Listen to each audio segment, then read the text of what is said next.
Akong bana murag gasungkit og lubi.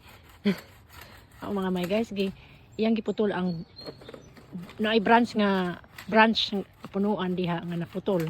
Pero wala gid siya nga nahulog na murag di murag nasangit siya diha sa punuan sa taas, so kinahanglan namo na siya kwaon putlon para matangtang siya dinha kay among ibutang diha pohon ang mga bangko, mga lamisa diha sa gawas.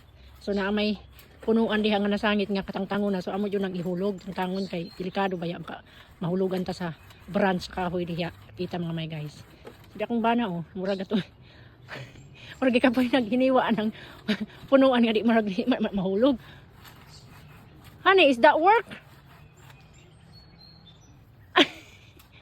You look like getting a coconut. It's okay. Is that sharp? Murag di man hay. Abi. Na. Murag dili man hait ang sundang oy. Take challenge ang akong anak. Going up there to cut it. Kay gikapoy na ang akong bana. It's gonna flip.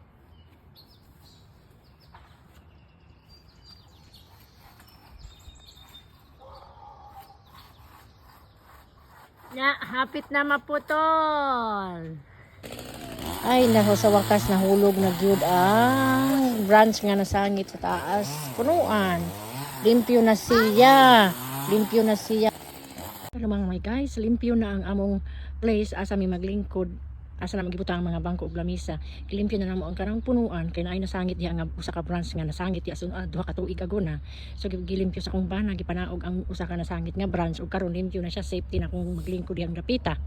Diri area ang dakong swimming pool among i-ready. So among gimove din ang mga bangko. So kana gilimpyo pud namo ng punuan kay basin mahatak ang punuan ang branch amo di asa mi galingkod so delikado. So karon mga may guys limpyo na siya.